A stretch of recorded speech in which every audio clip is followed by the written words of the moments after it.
Welcome to the channel Deep So Show. This is Sayyida Sabah Hashmi. Today the topic is quartile, decile and percentile of group data. ये video देखने से पहले median की video देख लें, वो समझ आ गया तो ये भी समझ आ जाएगा क्योंकि इन चारों का तकरीबन एक जैसा हिसाब किताब है। मीडियन वाली वीडियो में भी सेम यही डेटा था कि 7 स्टूडेंट्स के मार्क्स आए हैं 10 से 20 के दरमियान, 10 स्टूडेंट्स के मार्क्स आए हैं 20 से 30 के दरमियान, 10 स्टूडेंट्स के मार्क्स आए हैं 30 से 40 के दरमियान, 20 स्टूडेंट्स के मार्क्स आए हैं 40 से 50 के दरमियान, 20 स्टूडेंट्स के मार्क्स आए हैं 50 से 60 के दरमियान, 15 स्टूडेंट्स के मार्क्स आए हैं 60 से 70 के दरमियान और 8 स्टूडेंट्स के मार्क्स आए हैं 70 से 80 के दरमियान। इसी डेटा पे हमने मीडियन मालूम किया था, इसी डेटा पे हम क्वार्टाइल, डिसाइल एंड परसेंटाइल मालूम करेंगे। मीडियन में फॉर्मूला ये था, क्वार्टाइल में फॉर्मूला ये है। अब इन दोनों का मवाजना करें, देखें कितना सिमिलर है। जहां मीडियन के फॉर्मूला में n डिवाइड बाई 2 है, वहीं क्वार्टाइल्स के फॉर्मूला में kn डिवाइड बाई 4 है, क्योंकि मीडियन में डेटा 2 हिस्सों में डिवाइड होता है जबकि क्वार्टाइल्स में डेटा 4 हिस्सों में डिवाइड होता है, इसीलिए तो उसका नाम क्वार्टाइल्स है। बाकी डिसाइल्स, परसेंटाइल्स, उनके भी फॉर्मूला सेम है, मगर डिसाइल्स में kn डिवाइड बाई 10 है, तभी उसका नाम डिसाइल्स है, और परसेंटाइल्स में kn डिवाइड बाई 100 है, तभी उसका नाम परसेंटाइल्स है। यानी क्वार्टाइल्स में हमने डेटा को डिवाइड किया 4 पार्ट्स में, डिसाइल में हमने डेटा को डिवाइड किया 10 पार्ट्स में, और परसेंटाइल में हमने डेटा को डिवाइड किया 100 पार्ट्स में, ताकि हम अलग अलग पार्ट की अलग अलग कैलकुलेशन कर सकें। इन तीनों के फॉर्मूलाज में L, N, CF, F और H के मीनिंग्स वही हैं जो मीडियन के फॉर्मूला में इनके मीनिंग्स थे, तो इनको कैलकुलेट करने का तरीका भी वही होगा जो मीडियन के फॉर्मूला में कैलकुलेट करने का था। मीडियन में डेटा को 2 हिस्सों में डिवाइड करते हैं तो इसलिए उसका एक ही फॉर्मूला है, लेकिन क्वार्टाइल्स में हम डेटा को 4 पार्ट में डिवाइड कर रहे हैं तो उसके 3 फॉर्मूलाज बनेंगे। और इन 3 फॉर्मूलाज को देखने के बाद आपको समझ में आ गया होगा कि k का मतलब क्या है। यानी जब हम डेटा को 4 पार्ट्स में डिवाइड कर रहे हैं तो पहला पार्ट यानी Q1 में जब हम Q1 लिखेंगे तो k की जगह 1 आ जाएगा, और जब हम सेकंड पार्ट को मालूम करना चाहेंगे, कैलकुलेट करना चाहेंगे तो Q2 लिखेंगे और k की जगह 2 आ जाएगा। इसी तरीके से जब हम तीसरे हिस्से के बारे में कैलकुलेशन करना चाहेंगे तो Q3 लिखेंगे तो k की जगह 3 आ जाएगा।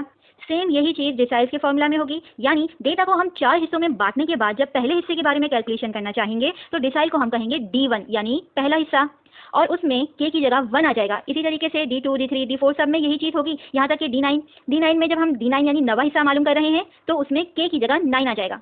परसेंटाइल्स में भी सेम यही चीज़ है, यानी डेटा को हमने 100 टुकड़ों में तकसीम किया और उसके बाद उसके पहले हिस्से की कैलकुलेशन करने के लिए जब हमने फॉर्मूला बनाया तो उसको P1 कहेंगे, यानी k की जगह 1 आ जाएगा, P2 में k की जगह 2 आ जाएगा, इसी तरीके से यहाँ तक कि P99 उसमें k की जगह 99 आ जाएगा। तो आपने ये देखा, जब हमने डेटा को 4 हिस्सों में डिवाइड किया तो हमने उसमें Q4 मालूम नहीं किया, सिर्फ 3 तक रहने दिया। इसी तरीके से जब हमने डिसाइल मालूम करना है तो उसमें हमने सिर्फ D9 तक मालूम किया और परसेंटाइल्स में हमने सिर्फ 99 तक मालूम किया कि फॉर्मूला क्या बनेगा।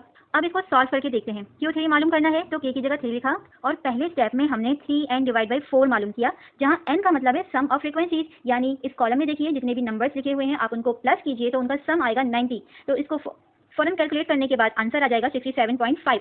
और अगर हमें डिसाइल्स में D9 मालूम करना हो तो k की जगह 9 आएगा, सेम वही प्रोसेस है। और परसेंटाइल्स में अगर हमें P99 मालूम करना हो तो उसका भी सेम वही प्रोसेस है, यानी k की जगह 99 आ गया और बाकी वैसे ही सॉल्व हो गया।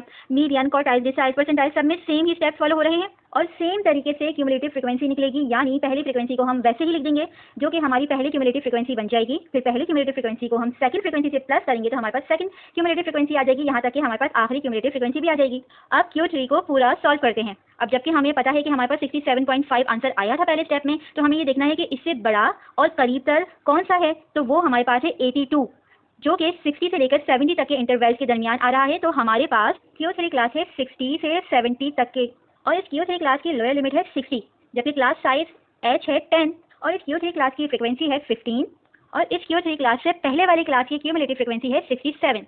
अब जब ये सारी वैल्यूज हमारे सामने मौजूद हैं तो हम इसको फॉर्मूला में पुट कर देंगे तो आंसर आ जाएगा। बिल्कुल इसी तरह हम D9 मालूम करते हुए करेंगे, यानी हमें पहले स्टेप में मालूम हो गया 89, फिर हम ये देखेंगे कि क्यूमुलेटिव फ्रीक्वेंसी जो बड़ी और करीब हो 81 की वो है 82, जो कि 60 से लेकर 70 तक की क्लास में आ रही है। तो D9 क्लास है 60 से 70 वाली, उसमें लोअर लिमिट है आपके पास 60, क्लास साइज वही है 10 क्योंकि डेटा वही है, और उस D9 क्लास की फ्रीक्वेंसी 15 है और उससे पहले वाली क्लास की क्यूमुलेटिव फ्रीक्वेंसी 67 है। तो जब वैल्यूज आपके सामने है आप फॉर्मूला में पुट करें, आंसर आ जाएगा। और परसेंटाइल्स में भी ऐसा ही है, यानी पहले स्टेप में आपने मालूम कर लिया था 89.1, जो कि बड़ा और उससे करीबतर हो वो है 90, क्यूमुलेटिव फ्रीक्वेंसी 90, जो कि हमारे पास 70 से लेकर 80 तक वाली इंटरवल क्लास में आ रही है। तो P99 क्लास हुई 70 से 80 तक वाली, तो उसमें लोअर लिमिट हो गई 70, क्लास साइज वही क्योंकि डेटा वही 10।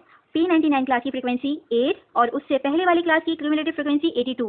सारी वैल्यूज आपके सामने मौजूद है, फॉर्मूला आपके सामने मौजूद है, वैल्यूज को आपने फॉर्मूला में पुट किया, आंसर आ गया। तो अब अगर आपको क्वार्टाइल, डिसाइल, परसेंटाइल समझ में आ गया है तो वीडियो को लाइक कीजिए, और अगर किसी स्टेप पे कोई कंफ्यूजन है, कुछ मालूम करना है, मजीद समझना है तो कमेंट कीजिए, चैनल को सब्सक्राइब कीजिए। Thank you.